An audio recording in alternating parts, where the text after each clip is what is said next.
Welcome, everybody. I'm Kathy. I'm in Vermont in the United States. Ramsey is off doing sweet things. So I am here on episode 29, season 3, with Paulette Pipe, who comes to us from Lee's Summit, Missouri. And of course, Susie is here from Ireland. Hi, Susie. Hi, Paulette. Hi, Kathy. Hey, Kathy. So good to have you back, Kathy. We haven't had you on for way too long. This is an extra added bonus. For It feels episode good. 29, we get to have Kathy on. And I'm thrilled about this evening's guest because she's somebody who I think lights up the room. She lights up our lives every Sunday morning when she sends us her little messages on YouTube. I'll tell you more about that towards the end. But Paulette hails, I guess, from London in the UK originally, and had a long, well, maybe a shorter life as a journalist, I guess, in the UK. And for whatever reason, she found her way to meditation, and which led her from her own personal practice to becoming an incredible, well sought after meditation facilitator and teacher. She's a retreat facilitator. She also hosted a podcast, so she's way more pro than we are, for 10 years, called Touching the Stillness on Unity Radio.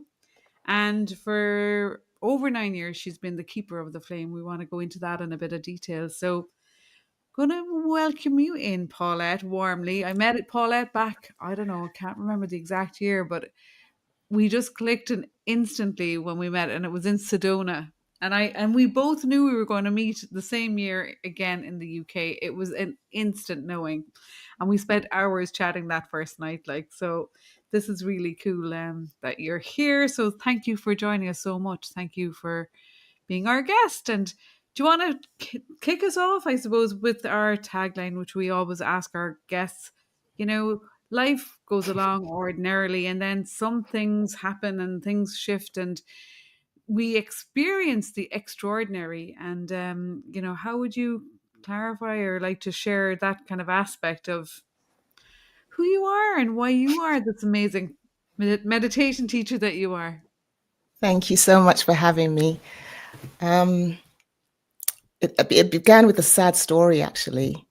So I was about 29 years old, and my big brother died suddenly. And I was so bereft because I never expected to lose a sibling. So I was so bereft, I was depressed, couldn't go to work. And a friend invited me to New York when she heard the news, because it was close to Christmas by the time she heard. And she said, come to New York and just have a rest, because I can't imagine what this must be like for you. And then she took me to this Sunday service where they did this thing called meditation. And I'd never heard of it, delved into it, but my soul was like, oh, I can do that. And I'd never tried it, didn't even know what it was. But that's kind of how I launched my path, was seeking a way to find out what this thing was. And then it was intuitive. I didn't take workshops. I didn't go to classes. It was just an intuitive thing. I put my hand up and said, I can do it. They said no. When I finally found this organization in London, and I sort of put my hand up and said, I can do whatever that is. Because on a Sunday before their service, they would do this 30-minute meditation, which the organization that introduced me to it, it was a part of their Sunday worship. So what happened was, one Sunday, I was only there a few weeks, and the facilitator said, oh, I'm going on vacation, and Reverend Ralph is looking for someone to hold my place till I come back. And I catapulted out of my chair. I don't even remember how this happened. And I went up and I said, I can do that. He said, yes, dear, you haven't been here long enough. And of course, he didn't know that I'd never tried it at home. I'd never done it. I was just doing it in this 30 minutes before. But then it became part of my life. And I ended up going to seminary here in the United States at Unity Village. And I didn't know why I was being called to seminary, because I did not see myself as a pulpit minister. So I did everything I could to get them to reject my application. But they said, come anyway. And that's how I found my way to retreats, which was a platform for me to use this gift that had now evolved and was recognized by myself and those who were on the receiving end of it. So that's kind of my way in. And then ended up coming back here 2006, so almost 20 years ago, to lead the retreat department. And so quick story. God, you shouldn't ask me things. I'm just going to roll off. But so what happened was I was invited to apply for a job to lead the retreat department at Unity Village, because I used to intern in the retreat department when I was in seminary. So I applied for and was accepted for the job, but it took 18 months for my visa to be processed. So by the time I got here, everything was different.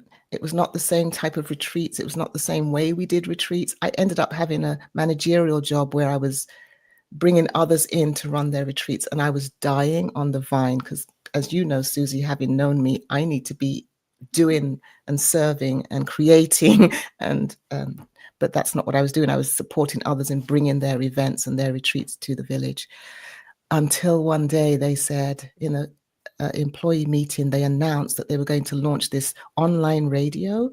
I'm like, what's that? What is that? Same sort of thing with the retreat, with the meditation. Like, what is that? What is that? How do I get involved? And nothing happened for ages, until we were at an annual convention, and my table for the retreat department was right next to the manager who was running the radio. And she said, "Where's your proposal?" "What proposal?" "Well, I thought you wanted to be on the radio." "Well, I don't even know what it is. Tell me more." And we had a discussion, and in that discussion, we created my Touching the Stillness radio show, which was a meditation and prayer, affirmative prayer, and it had music instead of ads, and it was the love of my life. Anyway, we created it there in that moment, and it was launched on November the 4th, 2008, and I did it for 10 years, and I would light up like a firecracker every Tuesday when I did my show, because I was still working at the village, but they gave me that time to present my show. And then I'd go back to my desk, really miserable. And so what I did in the end, after 2 years of that, is I gave up my full-time job with the benefits and the medical benefits and the salary, and I went self-employed and did it for free. And that was my job. So, because I did that for 10 years, I just loved it. And then it was time to go. And then I couldn't let it go completely after about, I don't know, 18 months. I was missing it so much that I decided to produce it myself, but it was too much for me to handle by myself production-wise. So it's kind of expired quietly. Long answer. Do you think you might pick it up again?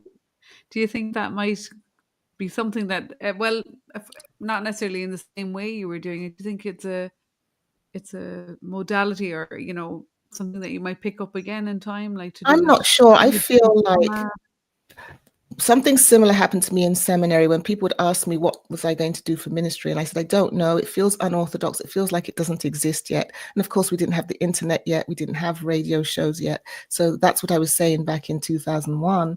And this feels like the same thing, that I probably will come back with something, but it doesn't exist yet. Nice. Yeah.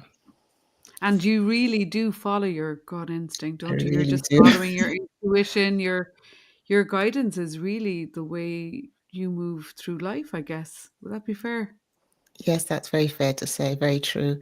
And it's nerve-wracking for people who watch me live my life, because it's great big risks and jumping without a net and not knowing why I've been told to do something. Sometimes I'm disobedient, like, no, I'm not doing that. And it will come circuitously to come back to me another way. But yeah.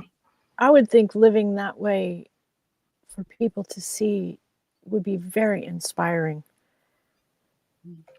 I hear that people are inspired, but they wouldn't do what I do, is what they say.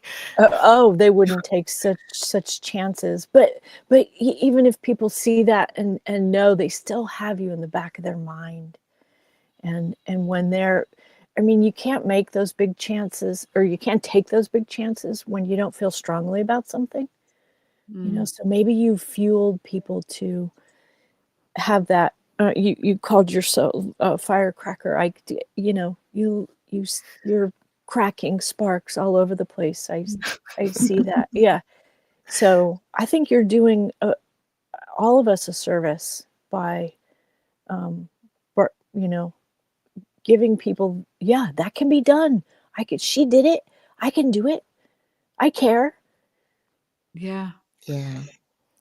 And I wonder, do people say to you, Paulette, like, how do you do it then? What's your practice? Like, how do you get that info or that insight or that guidance, let's say? And, is it a nudge? Is it a dream? Is it a voice? Is it just an inner knowing? Is it just being able to kind of energetically feel your way from one thing to the next? It's all of those things. I am an empath and have very strong intuitive gifts, and they all kind of came into coherence around the same time. Like I'd be not working, but like using this gift over here, and then this one would show up and I'd use it here, and then this one merged with that, and so all of them are coming together now to the place where I am. And you may also remember that back in January of 2000, while I was still in seminary, I made a commitment to dedicate one day a month to silence. So I would spend an entire day in silence, meditation, prayer, sometimes including fasting. And it would be something like, I don't have time to do it this month. And then be reminded, I don't have time not to do it this month. And it was particularly obvious in seminary, where I went back to school while I was in seminary to finish my degree. So I had double the homework, double the study, and I'd be like, I can't do it. And I would still do it. And then whatever assignment I had for college would double for what I had in seminary, and books would fall off the shelf and all that kind of thing. So it's like, okay, yeah, just keep doing what you do. So I've kept that commitment for the last 25 years, 26 in January. And I'm sure that supports what I do. And then now I'm self-employed and I manage my own time. I have a very extensive practice, but it doesn't feel like, oh, I do my meditation or my practice and then I go to work. It feels like the minute I start, I've started work, because it's preparing me for whatever I'm going to do that day. Wow. And with just going back to the day silence per month, is it the same day every month? I want to know how, Yeah, like is when. it the last Sunday, the first, third, how No. And particularly when I was in school, and then I had a really crazy schedule when I was working at Unity Village, and in all my jobs actually, because I've been doing it for all this time. So it would go on my schedule, and it's non-negotiable once it's on the schedule. I might change the day, but it's on there like any other important meeting or whatever. So I cross the day out. And if it looks like I'm not going to make it to the 30th or the 31st of the month, then no, everything else has to change around that. Wow. And so at the moment it's on a Saturday, and it's usually around the third Saturday of the month, but it's not written in stone, but it has to be done before the 31st or the 30th. Not has to be, I get to. And everyone is different. It's just like going on retreat or something. Every single month is different. And there were times back in the day where my day of silence would be sleeping to catch up on my well-being in between the prayer and the meditation. So, it just depends. But yeah, I'm very strict about that. So, but when you know that it's coming up, it's on your calendar, it's going to be this Saturday, you've been doing it for so long, is it like an oasis for you? Or do you still sometimes like, oh my gosh, I should be, this thing is no. It's like I have an appointment, I have a Zoom call, I have a meditation to lead. It's like that. I get ready for it. And I have family in England still. And if they don't hear from me, we check in with each other. So we have like a little family group, and I send them a photograph every month. It's a badge that I wear that says I'm observing silence today. And so I send that picture to them, and like So if you don't hear from me, don't call the police. Don't send Right. someone to break down the door. I'm just in silence today. Wow. How many people around you have taken up that practice? Well, I used to do a silent retreat every year for about 12 years, and I would share, mostly at the beginning of that 12 years, I would share that this was one of my practices, and I'd say maybe 3 or 4 people took it up. They did it differently than I did, and that's okay. And you were talking about inspiration earlier.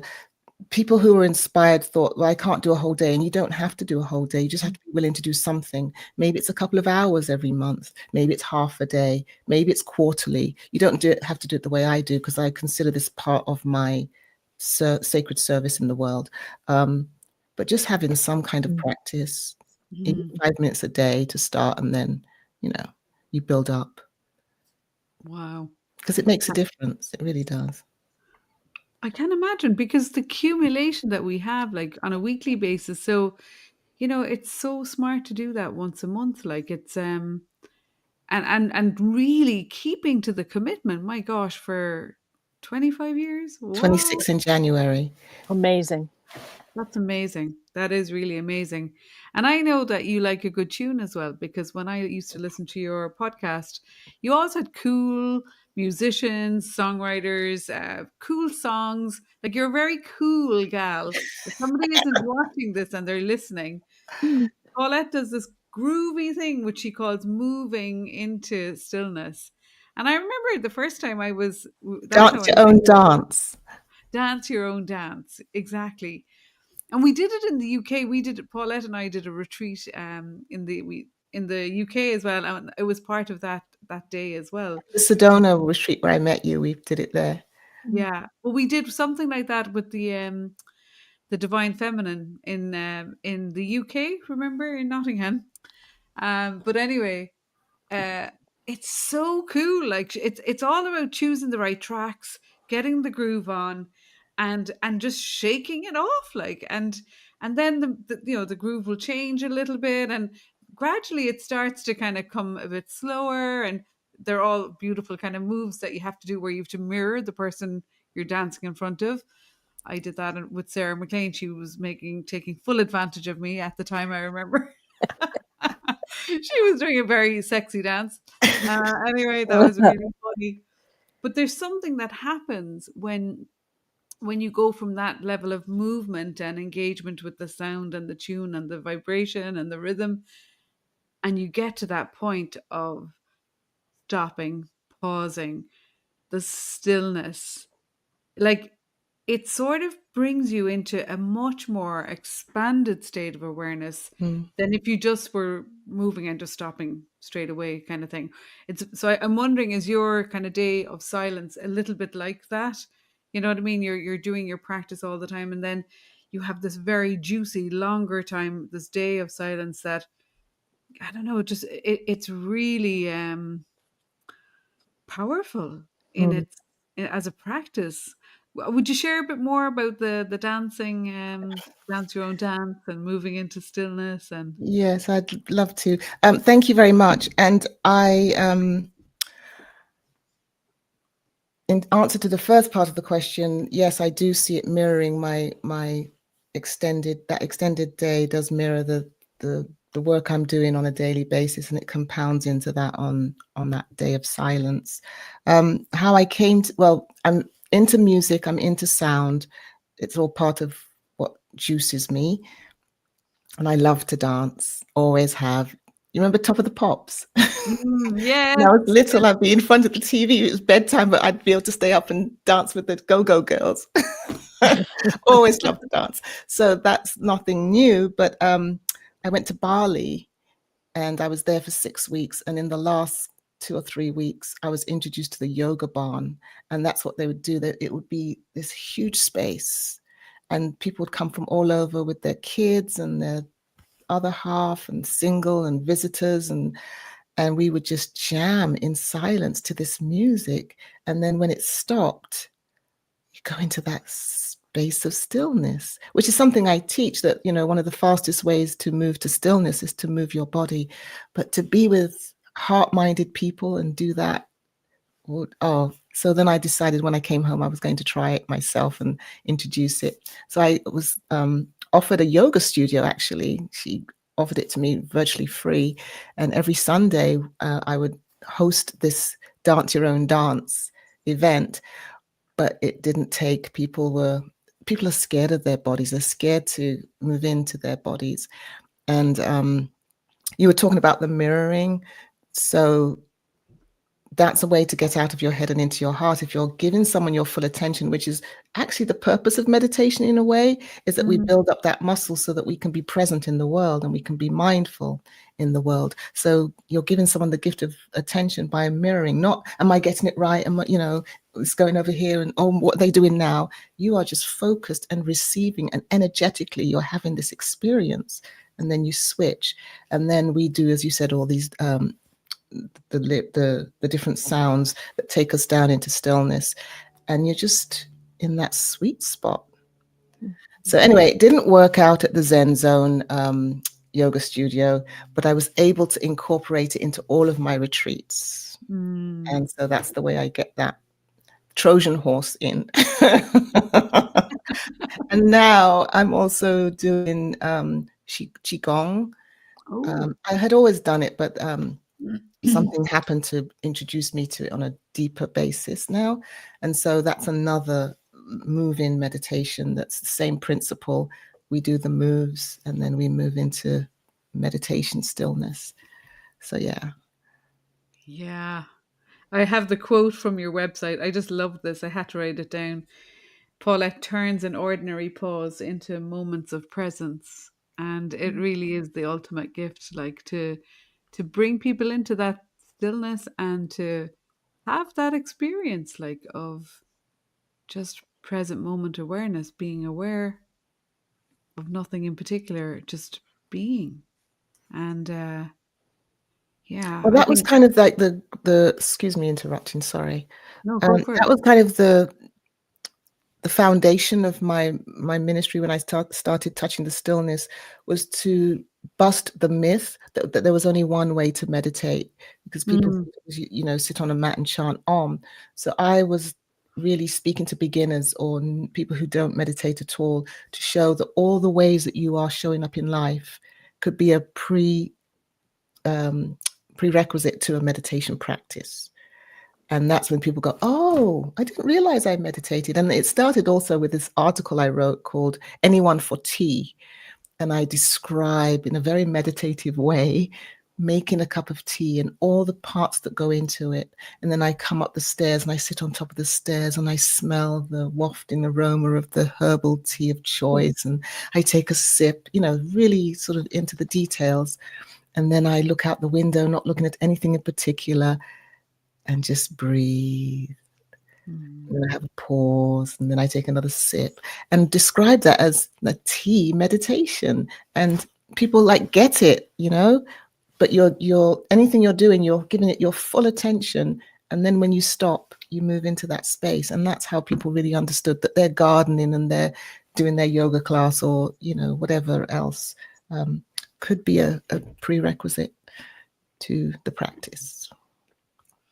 I love that. It's like meeting everybody where they're at. Yeah. And I think as well, beautifully, like, everybody's making a cup of tea, but like showing them how to kind of ritualize that and, turn it into that kind of sacred moment, or, just to bring the full presence to just the sacred act of having a cup of herbal tea. And that's a practice in itself, isn't it? Yeah. Absolutely. Wow. That is so cool. I know you have a lot of other practices probably that you do yourself anyway. So do you, I know from your other podcasts, I remember listening, and you talk a lot about affirmative prayer. So that's a contrast, I suppose, to the breathing into stillness, or the touching the stillness. Can you kind of differentiate between, affirmative prayer, touching the stillness, or is there no difference really? Well, I was introduced to affirmative prayer. That is something I did learn. It didn't come to me intuitively. And that's when I joined Unity, which is a New Thought organization. And that's their style of prayer that was taught, was affirmative prayer. I'd never heard of affirmations before I met unity. Now they're mainstream, and they weren't so much then. So we call it prayer, but it's really affirmations and positive statements. So the way I would use that is I would do meditation first, go into a deep place, and then speak those truths into that sacred deep space that we just created, because it has even more power. And then even when you're doing it with a group, it has more power. And in truth, I don't necessarily use it the way I was taught in Unity. They have like a 5-step process, and I haven't really, I mean, I can teach it and share it in that way, but I have, the way it comes through me is quite different. And in all honesty, Susie, I struggle if I try to write the affirmative statements. It's a growing edge. I do one every month and put it on Facebook, but it doesn't just come naturally as when I'm doing meditation and just open my mouth, give me a microphone, and I'm there. And the same is true with the way I pray. When I'm thinking affirmative prayer, I'm thinking, oh, it has to be certain words in a certain way. And, you have to have the I am statement, less than 12 words, if possible, in the present tense. And all those things are valid and helpful, but I don't seem to be able to do it if I'm thinking about having to do it that way. But if I just go into prayer, the words just come. It's like channeling in a way. So it flows. And then if it's coming from my meditation, or I've just led the group in a meditation and I pray from that place, it's like, oh my gosh, what just happened? And we're all looking around like, what just happened? Yeah. I remember I have another memory that keeps coming up, so I'm going to bring it in, that we shared was again in the UK another time, and we were at the castle and we ended up on the roof. On the roof in the turrets. Oh, you were there for I that. don't know how we got there, but we were up there, and it was the moon. We were there to look at the moon. Yes, the moon was rising. But I remember it was another practice you were doing there with because we had a fairly sizable group of women with us as well at the time, and I remember was it a sequence of mudras?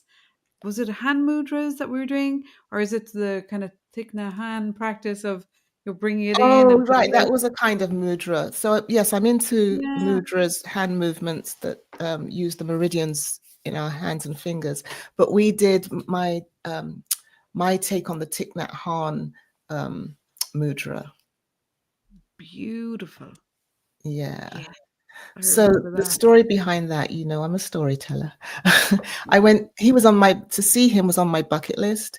And I went to New York, of all places. He was going to be at the, what's that theater on Broadway? I do not remember the name of it. It's a small theater on Broadway, and he was going to be there doing a one-day retreat. So I got to go. And we did eating meditation and walking meditation on the streets of New York, where they're not phased to see 400 people walking meditative step down Broadway, only in New York, right?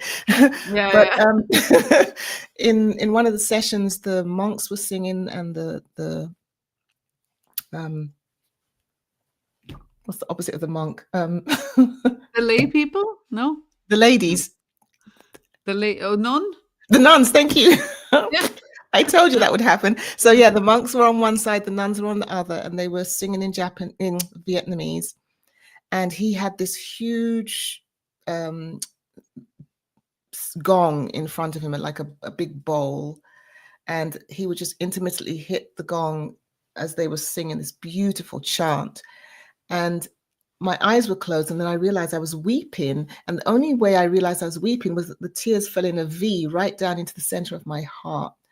So I opened my eyes and I saw him doing, like he'd gong intermittently, but I saw him doing this, where he would sweep his hand across his heart and then just open it like this and turn it and then release. And it was like whatever the sound was, whatever the energy was that was coming from the heart center, he was sharing it.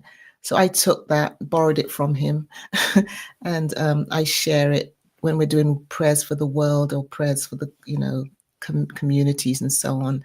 And so you're just like feeling into your heart. Allow the pulse of your heartbeat to beat into your hand. Let it be a pulse and a vibration of love and light. And then you sweep that across your heart. and hold it as a gift. And as you exhale, you turn your hand and share it out in the world. And it's just so powerful. And then I got a friend, Daniel Namod, who's a famous New Thought musician. He recreated the chords from what the nuns and the monks were singing. So I have that as my background. Oh, I just love that. Wow. But yeah, we did that on the roof.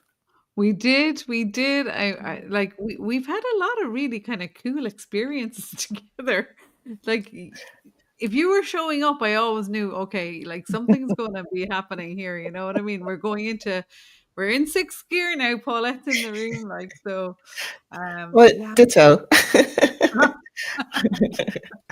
I know, because you came to Ireland and we thought, okay, we're doing nothing. She's just on her holidays in Ireland. And of course, there were all sorts of shenanigans going on over here as well. Like, so it's just lovely. It's lovely to see, how that tapping in to your intuition shows up on a daily basis. And, you might think you're going to bed, going to wake up and do X, but then when you wake up, it's like, well, actually, no, you're going to be over here in Y Central or whatever. Like, so yeah, That's why being self-employed and running Touching the Stillness really suits me. And my family had said that about me when I was a journalist.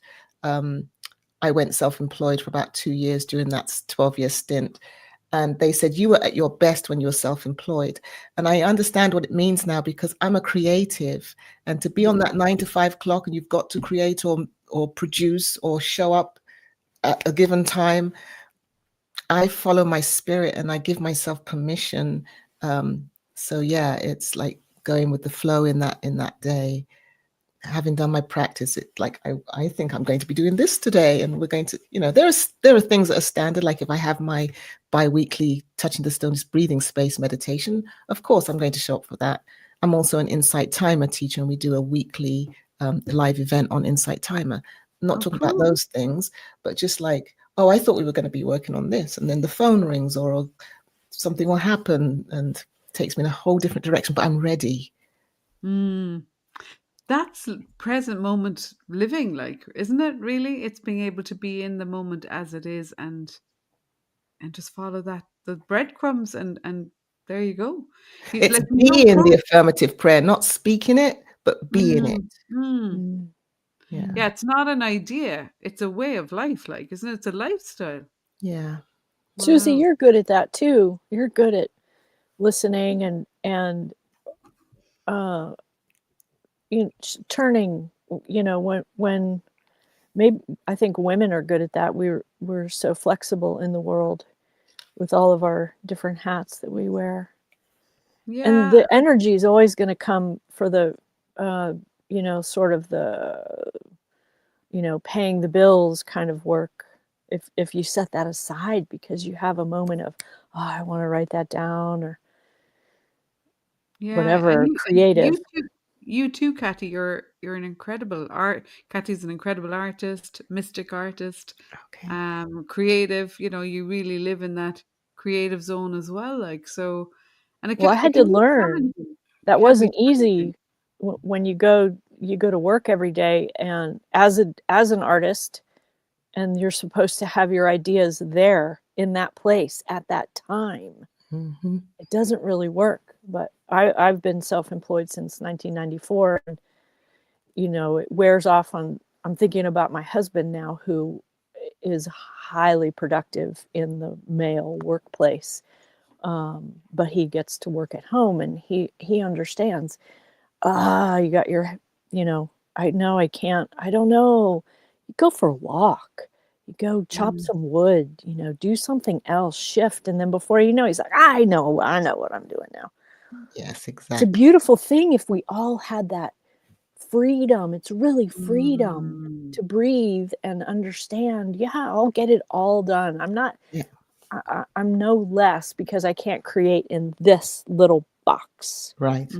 If the box was this big, or there wasn't a box, we would all probably be twice as productive, right? Yes, because you get more done because you're in the zone faster. You're not struggling to get there. And I've got to pull this thing out of the air because it's due in 10 minutes and my manager's breathing down my neck. Right. Yeah. And then everything else can be in the zone also. There can be mindless labor, washing the dishes Correct. can be in the zone too, Yeah. because you haven't had to quantify it as this other thing that doesn't count. Yes. And then while you're there focused on the suds and the softness of the suds and the grease coming off the plate, oh, okay, that's what I need to do or say, or how I need to Exactly. title it or whatever. Yeah. Yeah, it's untangling yourself from the hard problem, do something else, and then it's like remembering that word you couldn't think of earlier. Just pops in Those when you're women. not thinking about it anymore. It's like, wow. Well, that is the Yeah. other thing, is staying grounded. I spend a lot of time by myself and a lot of time doing this work. I really need to remember to stay grounded so I can be in the world as well. So, Do yeah. you do any specific kind of grounding practices, or? I go for walks in nature. My best Yeah. friend calls it being in my community, because I'm out there with the butterflies and the caterpillars and the baby tortoises, and they're everybody's your walking, community. power walking, and I've stopped and I'm like, oh, like, what? Do you not see that little tiny little tortoise at the side of the road? No, because they were going. Yeah. But that's what you get to see when you do the same walk. And Susie, you're same swim. You're a walker too. I'm a walker. You notice the little things. Little things, and being in nature, it's so healing. So I call it my wonder, WANDER, my wonder. Oh, nice. Excuse me, my wonder walk, WONDER. I go out Wonder and walk. wander to wander. Oh God, I'm confusing them. I like that though, the wonder The walk. wonder walk. So everything's amazing. The trees are waving at me in the sunlight, dappling sunlight, and yeah, I'm just. Yeah. You're just like after my own heart here. Because I even tried, and here's a funny story. I've even tried, because I do Qigong and I do the spring forest version of Qigong. And I love to do it in between two trees. So sometimes when I go out walking, I'm looking for, oh, that would be the perfect place to do my Qigong. And I set myself up and I'm doing my thing. But there's usually like a neighborhood. The first time this happened, I was in a little park that was in a neighborhood, but I was facing the golf course. I was not facing the homes. So I'm doing my thing. But you start with shaking and letting go, bouncing, and then you raise your hands over your head and you're shaking. And the next thing I know, the cops show up. Someone called the police because I look like I'm having a psychotic event. But then he stayed long enough in his car to see me like doing the moves and like, oh, okay. But it's happened 3 times in 3 different places. Oh, wow. But I like to do it outside. I'm restricting myself now because I don't want to get arrested. But it does look a bit weird if you don't know what it is. But it's not like I was looking into their homes and like, scouting their homes. I was facing the golf course, completely in the zone. I opened my eyes and he's sitting there watching me like, oh my gosh. Wow. People are quick to call the cops, ain't they? Oh my God. It does look a bit weird, but yeah. I tried they just don't understand. And then another time I was near a public, a pool that belongs to the neighborhood, but it had these beautiful trees in this little garden. It wasn't in there.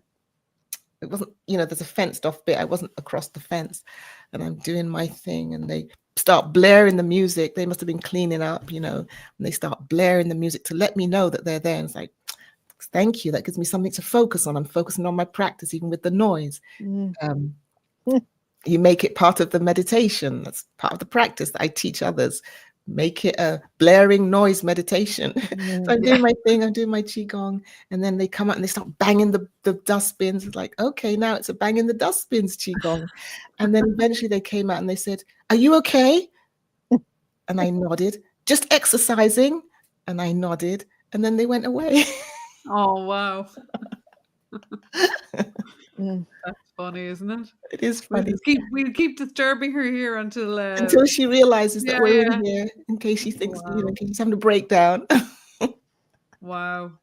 Like all of those practices are obviously the things that make you so unique and extraordinary, without a shadow of a doubt.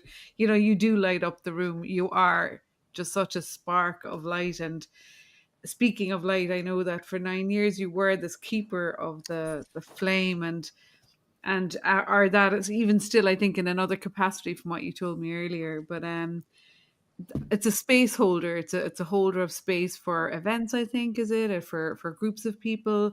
Um, would you share a little bit about that, like in Yeah, I'd terms love of? to. Thank you. So, the Keeper of the Flame was a role that I took on for the Unity Worldwide Ministries Board of Trustees. They are the credentialing body of Unity. They serve ministers and ministries and do the credentialing. So I served on their Board of Trustees for 9 years, and there was someone there before me, and she had created the role and held the role for 7 years, but I didn't really know what it was when I heard that she'd stepped down. So I had to go in, and because she had stepped off the board, I went in and created my version of it. So I was a non-voting member of the board. But what I would do, they would give me like 30 minutes before if we were in person, which we did 3 or 4 times a year, for several days at a time. If we were in person, I'd get 30 minutes and I would set the arena. We'd set the arena together. And then whatever energy we had co-created, whatever space we had co-created, I would hold that. So I'm in the meeting in silence, holding and working with the space as it changes. You know, there are sometimes when you're in a board meeting where there's dissent or people don't agree, but they say, I'll go along with whatever you say, and all their energy, all their anger, frustration, and silent judgment is in the space that you've just cleared. So I may not know who it was, but I can sense that it's been contaminated, if I could use that word, and then I would clear it again. And that also helped them to have really difficult discussions and deliberations. It was a safe space to do that. They could just feel that. And sometimes they would say, I would just look up and look at you, and I just would be calm again. Wow. So I did that, and we would meet when I was on the board during those 9 years. We would meet every month for about 3 or 4 hours. And then, as I said, 3 or 4 times a year. And I was in the room, in the space, in silence throughout the entire meeting. So I did that for 9 years. And then I stepped off the board and became the Keeper of the Flame for a group called the Evolutionary Leaders Network. And they are part of the Source of Synergy Foundation, which was founded by Diane Williams to create synergistic affiliations and cooperation with groups who are doing good work in the world. And so the evolutionary leaders included people, or it does still include people like Deepak, as you know, and Greg Braden and all the heavyweights. And then now it includes the rest of us. There's like 300 members or so. So I hold space on the Evolutionary Leaders Council. And then about 2 years ago, another organization called the Hollow Movement came into emergence. And I was in Sedona with them when they were bringing this igniting, we called it igniting the Hollow Movement. What is it going to be? What does it look like? How does it work? And once it was ignited, I then joined the core team and became the Keeper of the Flame for the entire Hollow Movement, and showed up on the core team meetings, would do the opening events, the meditation, or the whatever the opening event was for, the opening ceremony was for their annual event. I would create those as well. So I'm not doing the Hollow Movement anymore. That ended last month, but I'm still doing Keeper of the Flame. Sometimes I do it ad hoc for like a board. Parliament of World Religions were just in town, and I wasn't present in their entire meeting, but I helped them set the arena for their meeting. It was their board of trustees. So I do that on an ad hoc basis as well. I may hold prayer vigil if a board is going through something really, something difficult that they have to convene about. I will hold vigil with them while they're doing that for how long they're in session, things like that. But out of that came, I think, combined with the practice I'm doing, the emphasis in the Qigong practice I do is about healing. Everyone's a healer in every home. And so that just amplified whatever healing work I was already doing. And so now I have this adjunct to Keeper of the Flame called Energy Support Practitioner. So now I'm working with, and I always did, but not only working with the space, but helping to clear and reset individuals' energy, clear energy from objects, clear energy from the space. Wow. When you were doing the space holding for groups, was there resistance from people? I mean, I can't imagine that in every group, everybody understands what that is. Yeah, no, so I'm speaking to like-hearted people. I would like to Okay. take it out mainstream, and that's why I came up with the energy support practitioner role, because that I can explain more mainstream than keeper of the flame. Sure. But in those settings, like when I first joined the board of trustees, we were talking about prayer earlier.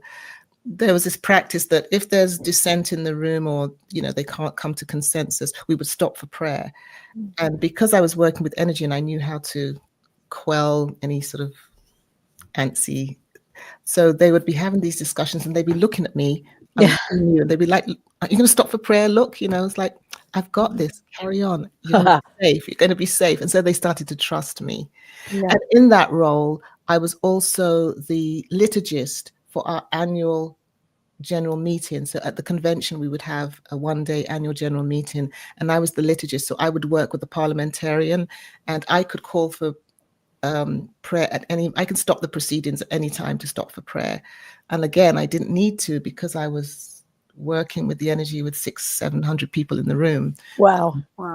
Yeah, to keep it calm. And then if I did feel like we needed a prayer, I would do one of those, my version of the affirmative prayer. Wow. So yeah.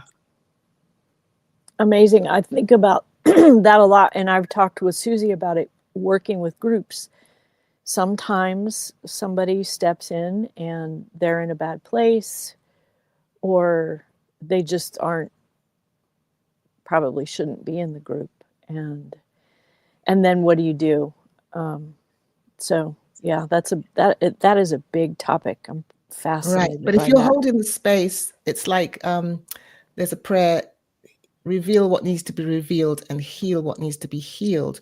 So if you're working with energy and you're working in that space, people will self-select, because the energies, they're not feeling symbiotic with the energy or with the group or whatever, but they can have some kind of clarity and discernment if the space is clear. I just thought of that. Yeah, right. That makes a ton of sense.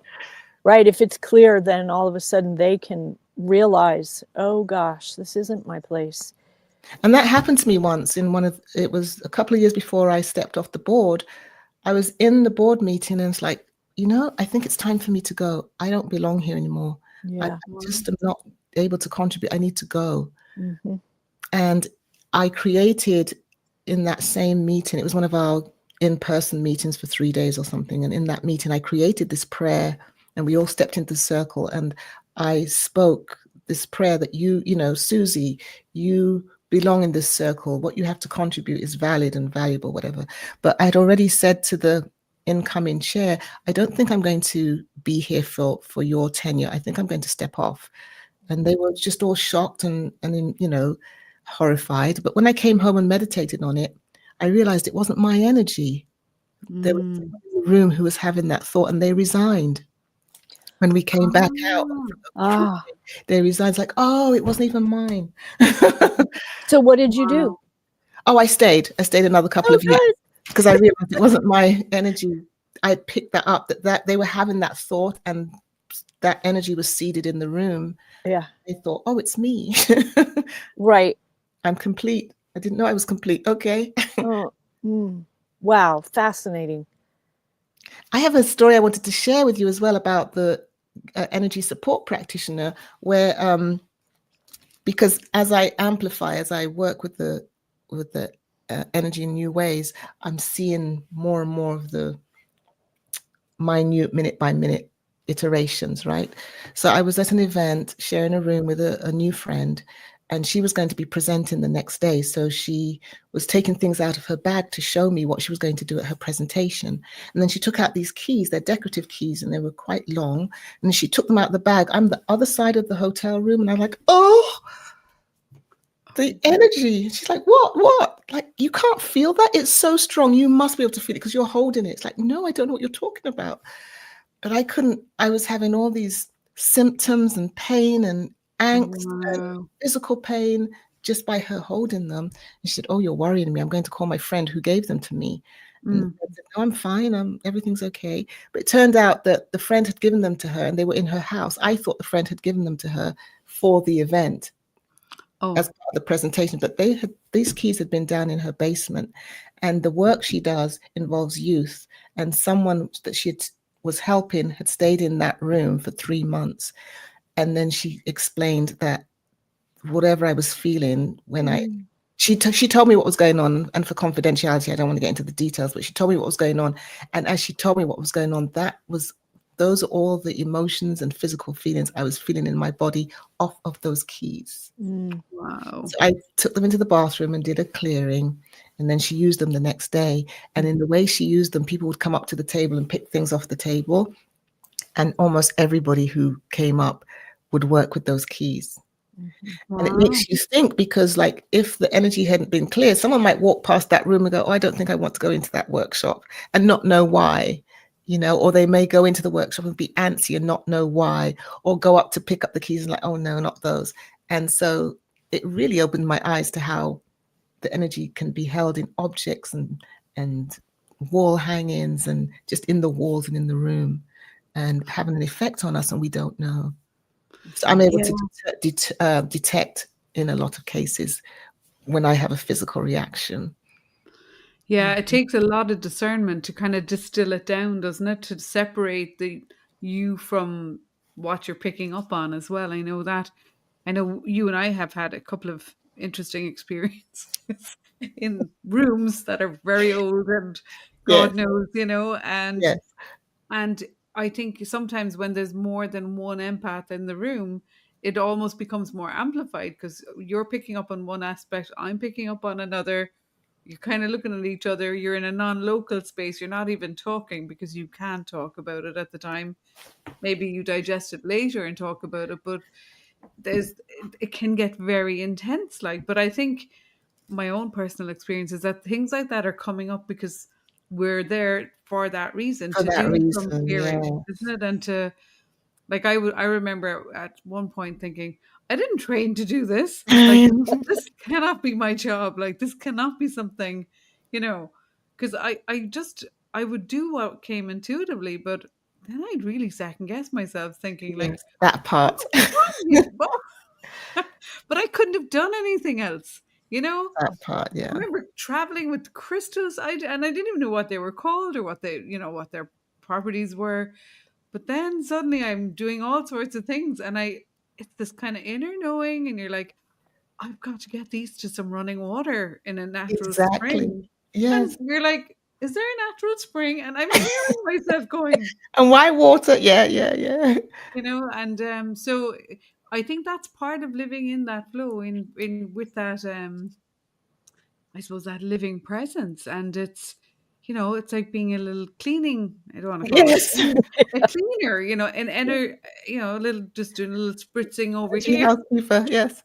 Yeah, So yeah, last year, exactly. no, it was this year, I was in Asheville for a Hollow Movement annual event. And there's lots of crystal stores. And I didn't go into everyone, but I went into this one particular store, and I'm walking around admiring all the crystals. And I just started weeping. It's like, what's Oh, wrong with me?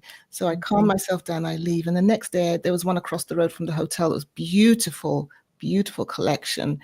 And I was in there and I was just weeping again. Like, why am I weeping? So I even, the owner who was behind the desk realized what was going on, and she said, it's just because you're such an open empath, you're feeling all the energies and you're probably clearing yourself as well. I've just been doing this big event with however many people in the room in this theater, so it's like the event's over and now the crystals were like just discharging all at once. It was coming through tears. So yeah, you don't always know those, because they were the most exquisite and all sizes, and it's a bit strong. yeah, yeah. It's interesting. It's like you mightn't have even seen that shop as when you arrived in that place, but when it's the Correct. right time for you to go in there, suddenly you can't see anything but the shop, and you're like, guess I'm going in here. Exactly right. So It was there the yeah, whole time. I didn't even know what the complex was, and then on the last day, realized it was a little gallery shopping center. It's like, oh, yeah, just when I there we needed it. go. Here I So am. that's Hear something me. that's really evolving. Like I suppose you've been doing these incredible practices and facilitating retreats for a very long time now, and in all of your sort of in your own evolution, do you notice that things in the way of doing your own practice or working with other people or groups or uh, wherever you are, whether it's just in your private life or as a facilitator, that there's that real shift is taking place in the world, and it's calling us to do different practices or to show up a little bit differently. Do you notice that? Have I you? do notice that. And as Kathy was saying at the beginning, I'm here in Lee Summit, Missouri, and I've been here the entire time since I came to take up that job. And I'm always asking myself, why am I still here? Most people think I live in California or Sedona. Like, what am I doing here? And I realize that we all have a place, we're all holding the light where we are. Mm. We are all called to hold the light where we are. And it's not just those who are expressing their gifts in this particular way. We are all light keepers of the flame. And that light is in, you just see the flames all over the globe lighting up the place. And once we realize that's our purpose, then we can be there and we can notice that the thrashing is happening as the old is getting ready to be, softly, well, not softly anymore, but like just ushered out, and the new is coming in. And just being on YouTube recently and noticing all these young people are sharing, the stuff that speaking to their fellow Gen Zs and millennials and everything, and it's like, wow, they are so enlightened. But it's time, we're all waking up and we're all saying the same thing, but they're saying it in a way that their peers can recognize and respond to. And yeah, there's definitely a big shift happening.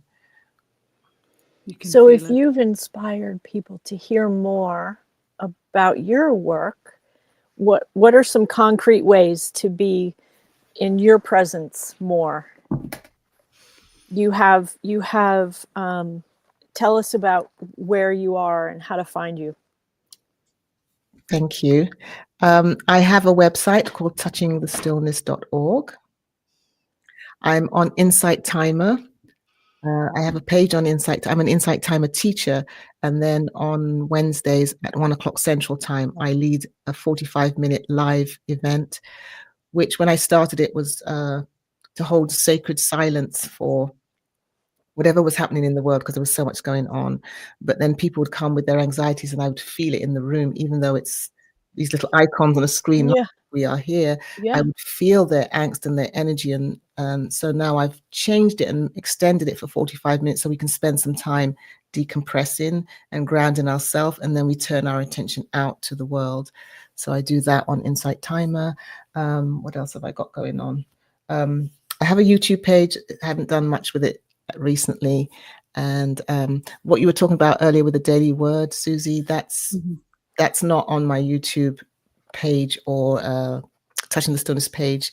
It's kind of a private link, but I do send out, because the daily word, every Sunday I send out a daily word video. So it's the daily word for Sunday, and it comes from the Daily Word magazine published by Unity. But because it's their product, I don't get to share it online. But I'm thinking that I will do my own version of something like that. Maybe repurpose some of the stuff I did in my podcast and create videos from that. But that's to come. And what else am I doing? Keeping the flame. I'm trying to find some space to do some retreats, and those will be on my website when I do. But you can find out more on the calendar page of Touching the Stillness. Okay, great. I have a feeling people are going to be asking. Thank you. Brilliant. Yeah, sure. Well, thank you for asking. Very inspiring. Oh, thank you. Absolutely inspiring. Your creativity is just contagious, I would say, because it's like you said, meditation. There's a way to meditate for everybody, or there's a prayer for everybody, a daily affirmation, whatever works. I always say, but that you're able to meet anyone and everyone where they're at, like, and you have this massive kind of toolkit or kit bag full of goodies. And, that's what's so beautiful and inspiring about your work. I'm excited to see what's coming next. I'm getting this visual of sort of, the way they do all these like short things now. Everything is like 40 seconds. Yeah. Right. You know, we like things a bit longer. Like we're here for an hour, just rambling on happily out. But really, the fact that you in 40 seconds or in a minute or two, you can transform a space or a person or a feeling or an emotion or a thought almost instantly. Like so, I can see you just doing these little bite-sizey. What do they call them, Kathy? Clips or Shorts and reels. Reels and Yeah.